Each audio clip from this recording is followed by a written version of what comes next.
Hey newbies, in this video we are solving mental ability questions of this Karnataka State Industrial Security Force and Sub-Inspector 2018 question paper. First question is from ratio proportion variation. I must say this topic is very simple topic, and if you understand this topic properly, you can create your own shortcut. Do concentrate on this topic. This is the most easiest topic in aptitude. Okay, first question. A person earns rupees 1200 per day and spends rupees 800. Find the ratio of his saving to expenditure. Simple question. Let's take the income. Income is 1200 and his expenditure is 800. Now, what is the formula for saving? Savings is equal to income minus expenditure. Correct. His income is 1200 and the expenditure is 800 rupees. What about saving? 400. Correct, no? What is the question now? Find the ratio of his saving and expenditure. Saving and expenditure. His saving is 400 rupees and expenditure is 800 rupees. Reduce this. 1s are 2s are. Simple. Option C is the answer for this question. You please be careful. 1:2 and 2:1. Both are different ratios. Option C is the answer for this question. I hope you have understood the solution. Okay, let's continue. Newbies, next question is from time, speed and distance. Y covers half of his distance with 20 km per hour and remaining half with 30 km per hour. What is the average speed during the whole journey?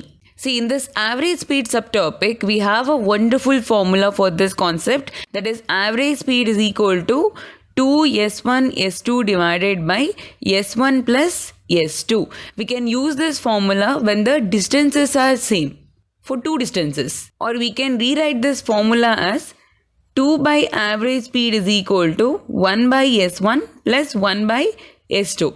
This is for two speeds and two equal distances. Okay. Now, for three equal distances, see, 3 by average speed is equal to 1 by s1 plus 1 by s2 plus 1 by s3. Similarly, for 4 equal distances, see, 4 by average speed is equal to 1 by s1 plus 1 by s2 plus 1 by s3 plus 1 by s4. Like this, you can continue.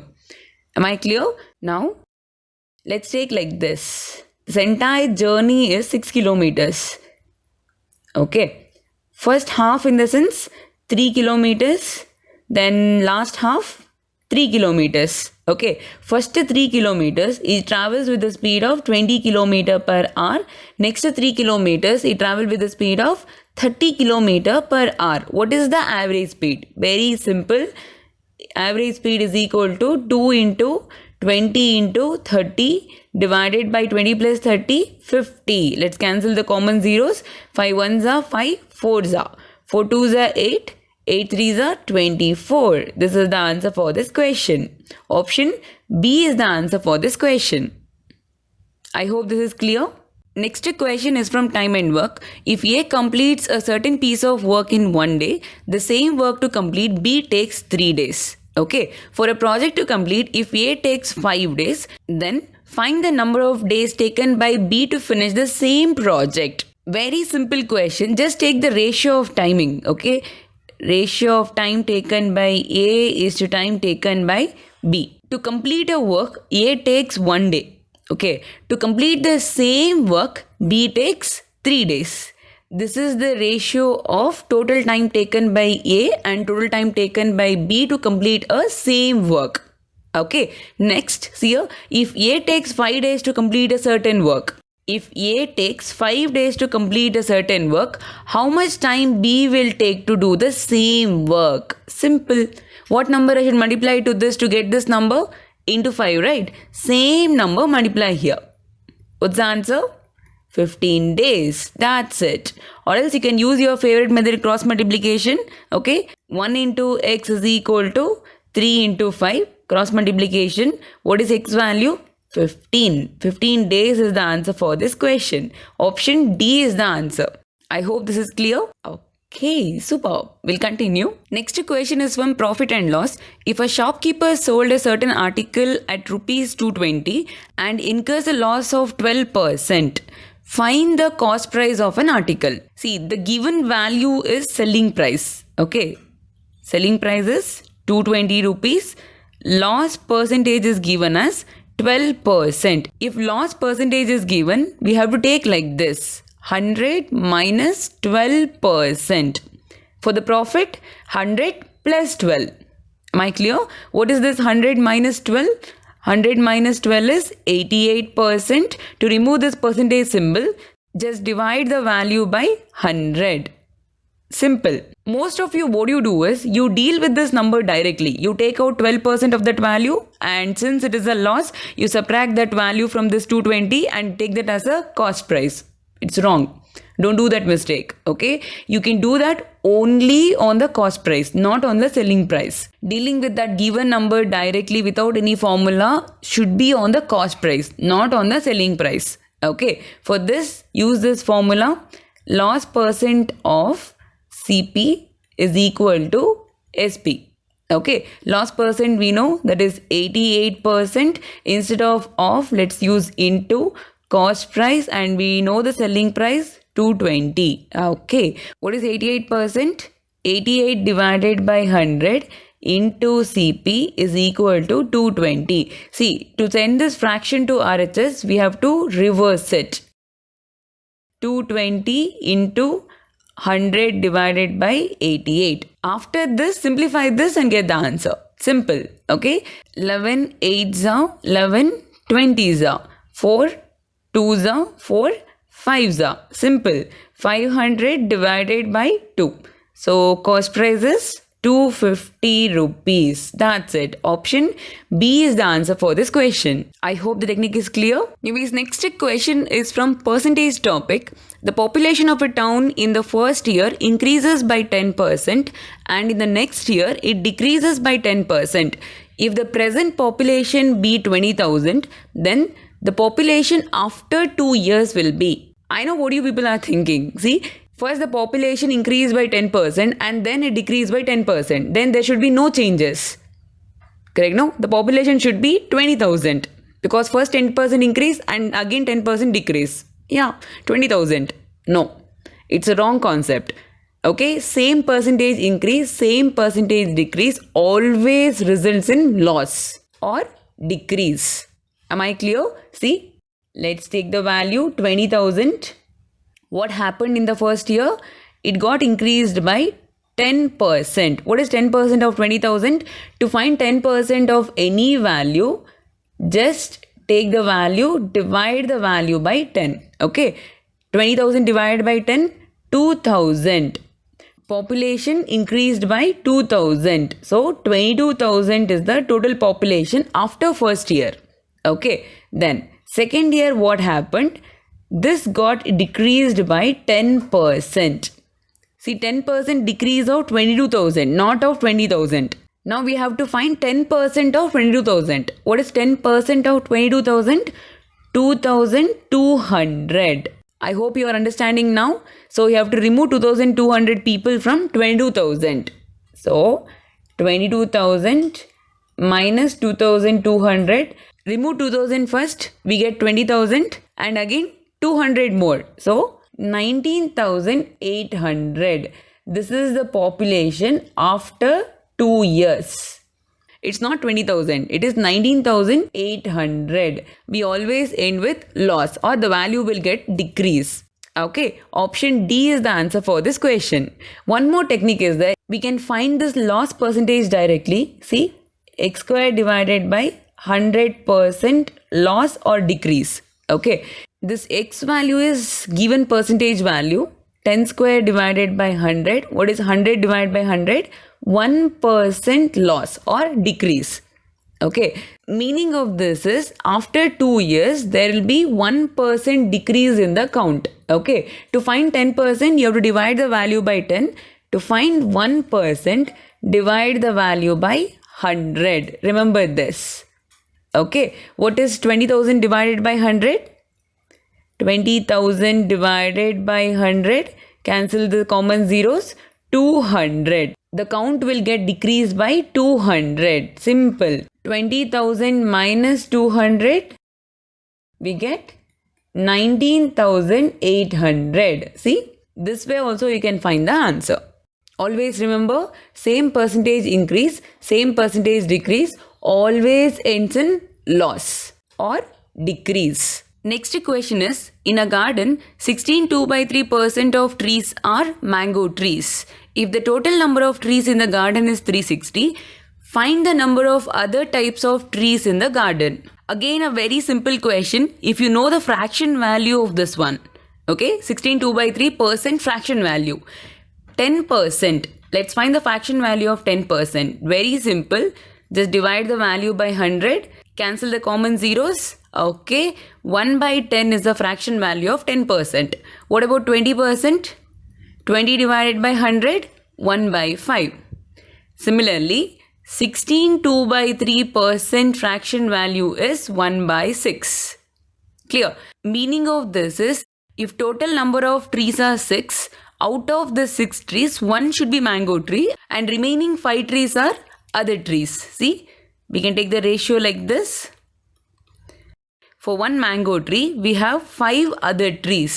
See, total 6 trees are there, no? Out of 6 trees, 1 tree should be mango tree and remaining 5 trees should be other trees. Okay?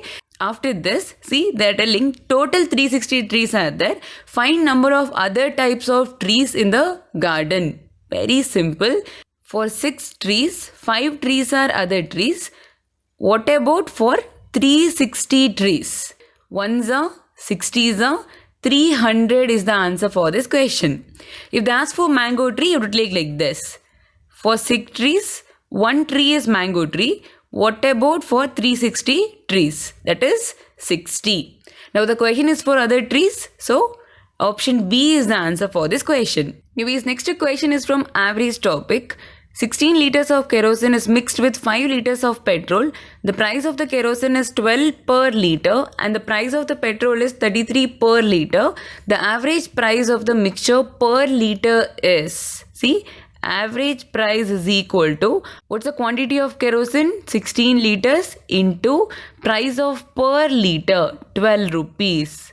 Plus, what is the quantity of petrol? 5 liters into price of per liter, 33 rupees per liter, divided by total quantity, that is 16 plus 5.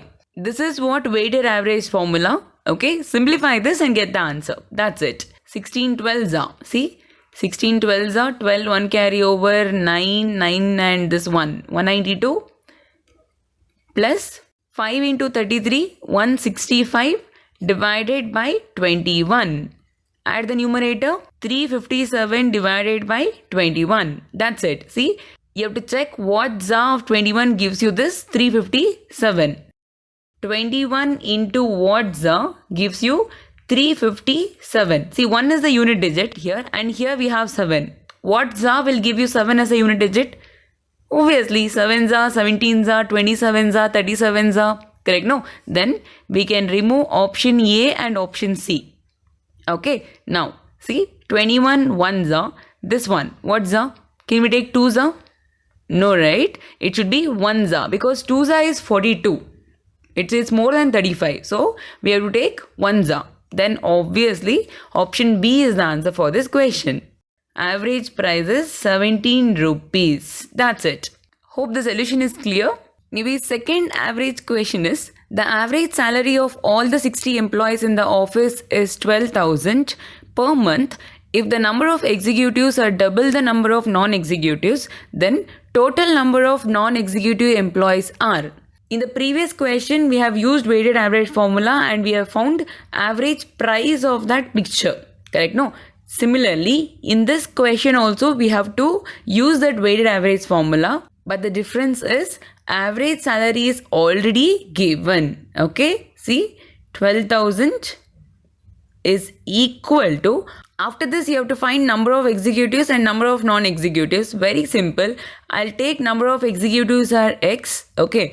Non-executives, total 60. No. X executives means non-executives.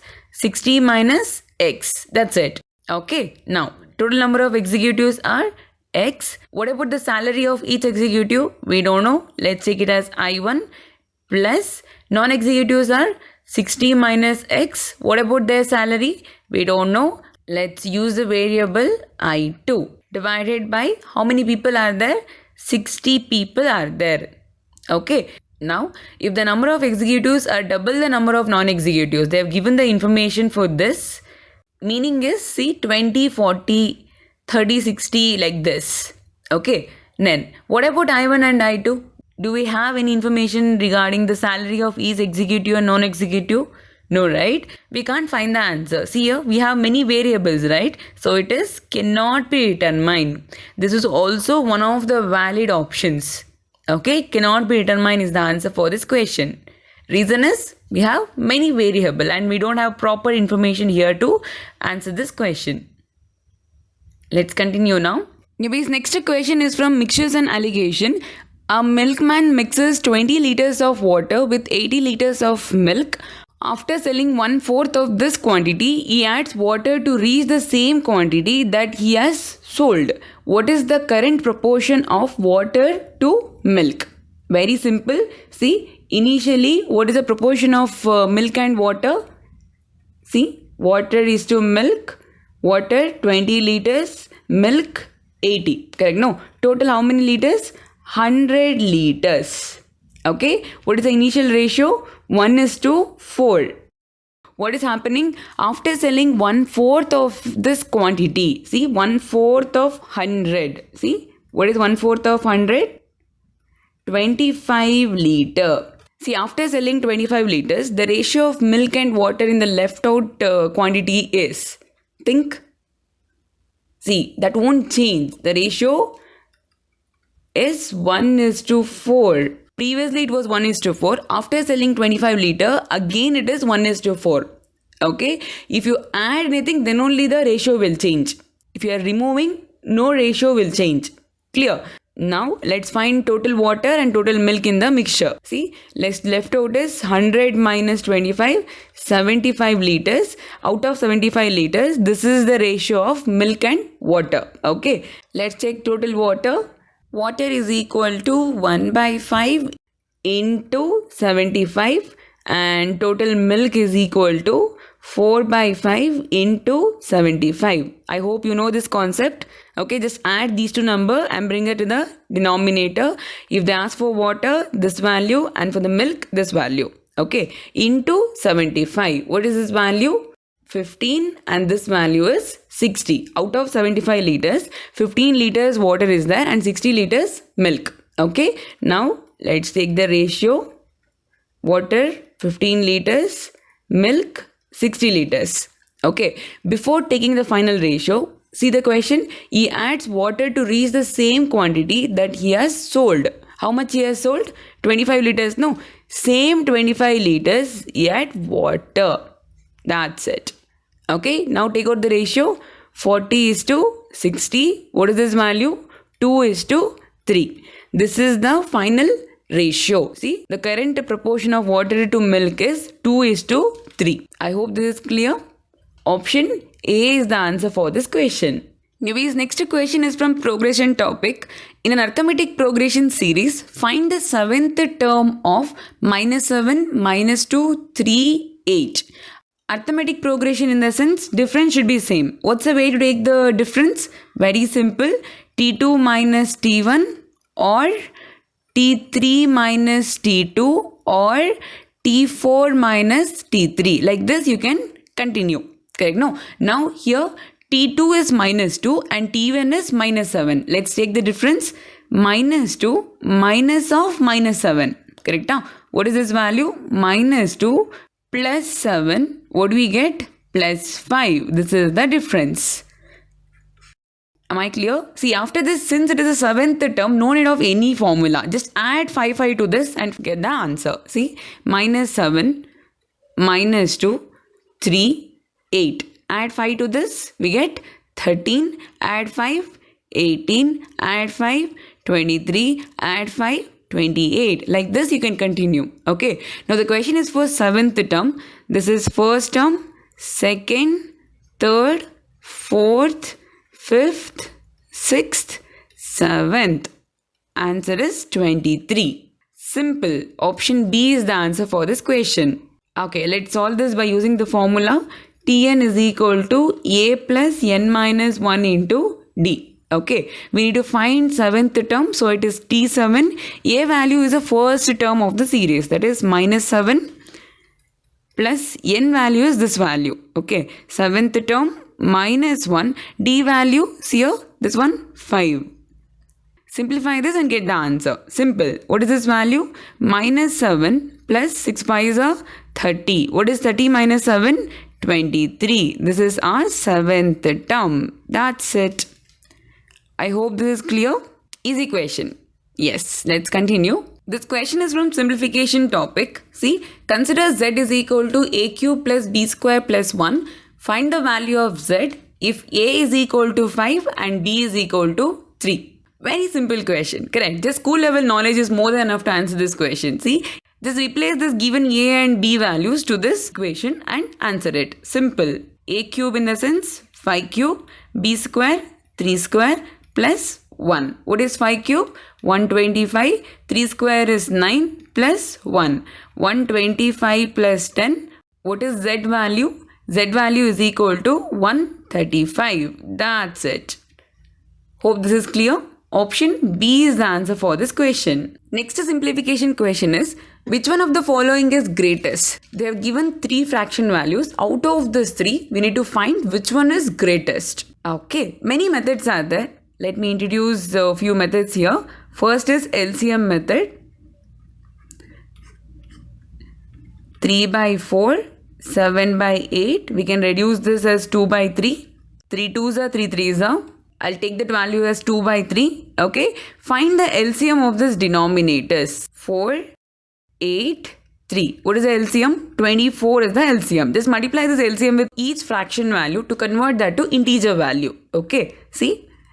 3 by 4 into 24. What is this value? See, 4 ones are 4, 6 are 18 is the first number. Second number 7 by 8 into 24. 3 ones are 3 fours are. Second value is 21. Next number 2 by 3 into 24. What is this? 1s are 8s are. The last number is 16.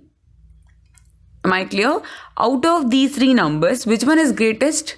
21 is greatest, no? Then 7 by 8 is the greatest fraction among these 3 fractions. Option A is the answer for this question. Simple, no? Let me introduce the next method. See, percentage method. This is also easy one. See, take each fraction, multiply the value with 100 to convert the fraction value to percentage. Correct? No, this value is 75%. Okay, next number 7 by 8 into 100. This is 87.5%. Last number 2 by 3 into 100. This value is 66.666%. Now check these percentage values. Which one is greatest? Second one is greatest, no? Then 7 by 8 is the greatest among these 3 fractions. Am I clear, everyone? Or else you can use one more method. See, 3 by 4, 7 by 8, 6 by 9. Okay, to find which one is greater among these 2 fractions, just take the numerator of this value, multiply that with the denominator. What we get? 24. Write that here. Okay, then denominator of this value, multiply with the numerator of this value. What we get? 28. Out of these 2 numbers, which one is greater? This one, no? Then ignore this fraction. Clear? Now, to continue the process, you have to ignore this number. Okay, apply the same logic for these 2 fractions. 7 9s are 63, 8 6 are 48. Which one is greater? 63 is greater. Correct? No? Then we can ignore this fraction. 7 by 8 is the greatest among these 3 fractions. Simple. Hope all these techniques are clear. You can use any of these techniques. Okay. Next simplification question is, a class took 2 tests, one in physics, another one in chemistry. 1/3 of the class failed in chemistry and half of the class failed in physics. 60% of those passed in physics also passed in chemistry. If 300 students took both the test, then how many students failed in both? It's a very simple question, newbies. See, here 300 students took the test, correct? No, in chemistry, 1/3 of the students failed. See, we'll take like this, pass, fail. Okay, 1/3 of 300 in the sense 1/3 of 300. See, 100 people failed in chemistry and remaining 200 passed. Am I clear? Similarly, half of the class failed in physics. Let's take the count in the similar way. Pass, fail. Okay, see, half of the class failed in physics in the sense total 300 are there. Then 150 passed in physics and 150 failed. Am I clear? After this, you have to use Venn diagram. Okay, that is a very easy technique to solve this question. See, use two circles because two subjects are given. Okay, chemistry and physics. Total 60% of those who passed in physics also passed in chemistry. Means out of this 150 people, 60% passed in both subjects. Am I clear? What is 60% of 150? Very simple. 10% is 15. What about 60% into 6? That is 90. 90 students passed in both the subjects. Am I clear? And after this, see, total student passed in physics are 150. Here we have already got 90 and this side it should be 60. Remember, in this circle, total 150 students should be there. Okay, similarly with the chemistry. See, total student passed in chemistry are 200. Correct? No? Then here 90 we have. Then here it should be 110. After this, just take the sum of these three numbers. 260, no?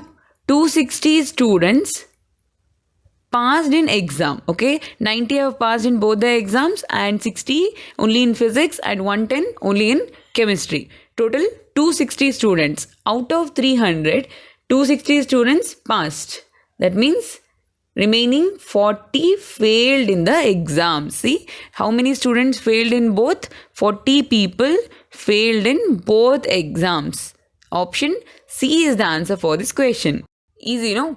Let's move to the next question now. Next question is, a telecom service provider engages male and female operator for answering 1000 calls per day. A male operator can handle 40 calls per day, whereas a female operator can handle 50 calls per day. If 12 female operators are available for the job, then find out how many male operators are employed by the telecom operator. See, I'll take number of male operators as M and number of female operators as F. Am I clear? Now, see, a male operator can handle 40 calls per day. That means M into 40. M into 40 gives you total number of calls attended by male operators. Okay. Plus, female operator can handle 50 calls per day. F into 50 gives you total number of calls handled by female operators. Okay. This sum should be 1000. See, for answering 1000 calls per day. Okay, just simplify this and get the answer. F value, it is already given, 12 female operators. We have to find M value. Let's replace F value as 12. From each values, I'll cancel common zeros. Okay, we get 4M plus 12 5s are 60 is equal to 100. Now 4M is equal to 100 minus 60, 40. What about M? M is equal to 40 by 4, 10. Meaning is 10 male operators are there. Simple, no? I hope the solution is clear. Yubi's next simplification question is, in nuts and bolts factory, one machine produces only nuts at the rate of 100 nuts per minute and needs to be cleaned for 5 minutes after production of every 1000 nuts. Okay. Another machine produces only bolts at the rate of 75 bolts per minute and need to be cleaned for 10 minutes after the production of 1500 bolts. If both the machines start production at the same rate, what is the minimum duration required for producing 9000 pairs of nuts and bolts? 9000 nuts and 9000 bolts. Clear? First, let's gather the information regarding nuts. See, the machine which produces only nuts produces 100 nuts per minute and needs to be cleaned for 5 minutes after the production of every 1000 nuts. 100 nuts per minute means every minute it produces 100 nuts. What about 1000? To produce 1000 nuts, how many minutes are required? To solve this, use your cross multiplication method, or see 100 into what number gives you 1000? Into 10, right? Multiply the same number here. That's it. Okay, 10 minutes. So every 10 minutes, the machine produces 1000 nuts. And after this, it needs to be cleaned for 5 minutes. That means for every 1000 nuts, it needs 15 minutes. Am I clear? Next, let's gather the information regarding bolts. Another machine produces bolts at the rate of 75 bolts per minute. Every minute, it produces 75 bolts, and after the production of 1500 bolts, it needs to be cleaned for 10 minutes. First, get the time required for this 1500 bolts. Very simple. Again, you can use your cross multiplication, or else 75 into what gives you 1500. 75 into 2 gives you 150. That means 75 into 20 gives you 1500. That's it. Multiply the same number here into 20. That means for every 20 minutes, the machine produces 1500 bolts. After this, yes, we need to add that 10 minutes cleaning here. What is the final value? For every 30 minutes, the machine produces 1500 bolts. I hope till here it's clear. Now the actual question is to produce 9000 nuts and 9000 bolts. Let's get the time required to produce 9000 nuts. Okay. See, we know the information that every 15 minutes it produces 1000 nuts. Yes.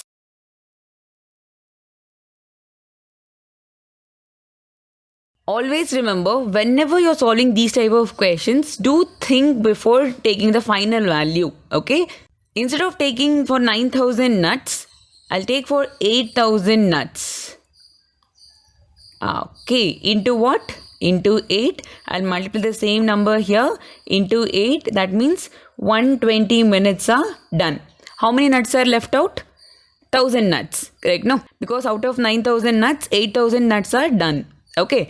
Now 1000 more. Correct. For that 1000 more nuts, we need just 10 minutes. See?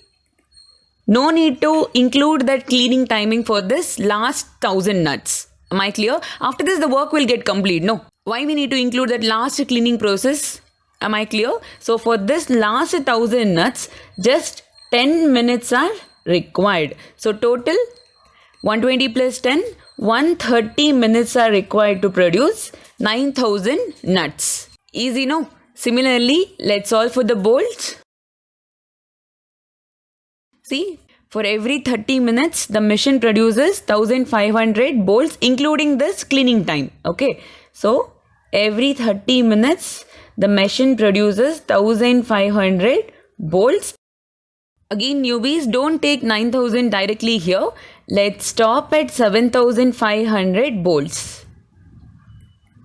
What za it is? 5 za, right? Just multiply 5 here. Simple. So 150 minutes are done. After this, how many bolts are left out? See, total 9000. Out of 9000, 7500 bolts are done. Just 1500 more.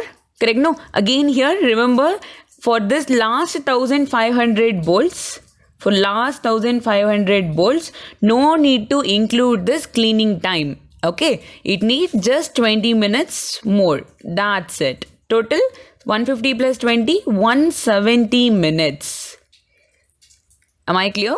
Now the question is to find minimum duration required for producing 9000 pairs of nuts and bolt. Don't take 130. Answer is 170. We need both, right? At 170th minute, both will be ready. Am I clear? Simple.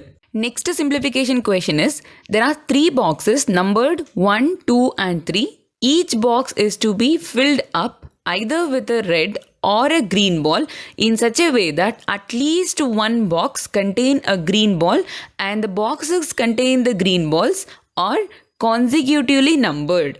The total number of ways in which this can be done is, be very careful with this word at least. This is the answer changer. Okay, now the question is 3 boxes are given, that to numbered one, first one, second one, and third one. You have to put balls inside the boxes. Okay, at least one box should contain green ball. At least meaning is we can put green ball to one box or 2 boxes or all 3 boxes. Okay, let's take first case. I'll put green ball to one box. Okay, box 1, box 2, box 3. Okay, that green ball can be in any box, no? Like it can be in the first box, or it can be in the second box, or it can be in the third box. Am I clear? The remaining 2 boxes should be filled with, yeah, other color, red ball. That's it.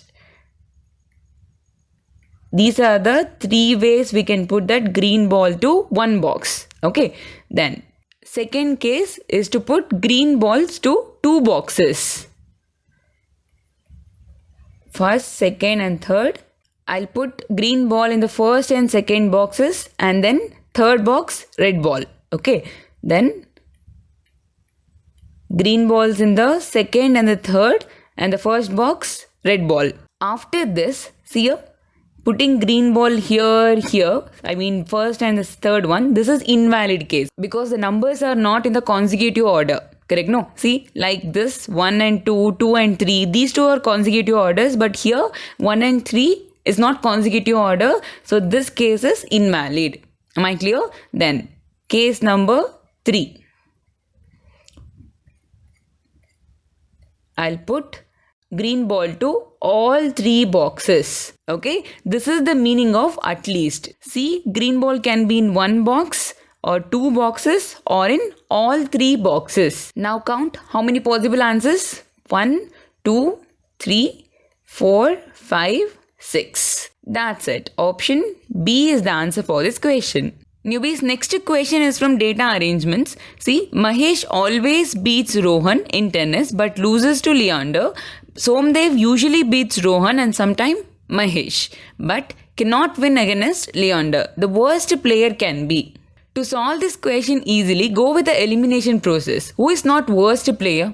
The person who wins at least one match. Correct? No? Then, see here, Mahesh always beats Rohan but loses to Leander. What is the meaning of this? Leander always wins against Mahesh. Then, Leander is not worst player. After this, let's come to Mahesh. See here, Mahesh always beats Rohan. What is the meaning of this? Even Mahesh is not worst player. Okay, what about Somdev? See, Somdev usually beats Rohan. Yes, Somdev is also not worst player. Out of the given 4 options, we have only one option left out, that is Rohan. Check in the given information. Have they given any information Rohan has won against anybody? No, right? Then Rohan is the worst player. Simple. Use the options, go with the elimination process. You can reach the answer. Let's continue now. Newbies, last question of the video. This question is from data interpretation. The following pie chart shows the hourly distribution of all the major activities of a student. The values are denoted in degrees. Okay, first question is how much percentage of time a student spends in game in comparison to sleeping. While comparing, use this logic. See, game is comparing with the sleeping, no? Then sleeping should come to the denominator.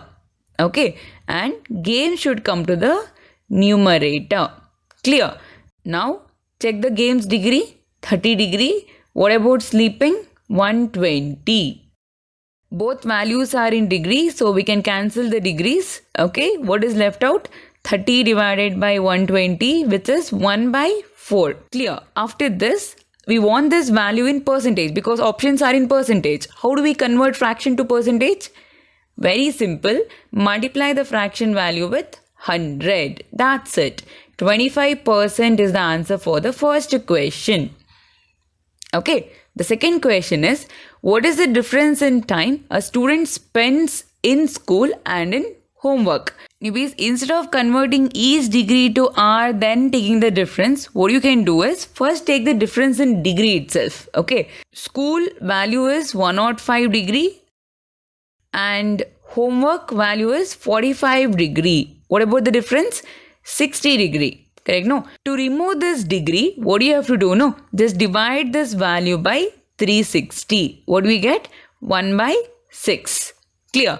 Now, we want this value in hours because the options are in hours. What number I should multiply to convert this value to hour? Into 24. Because 1 day is equal to 24 hours, no? Simple.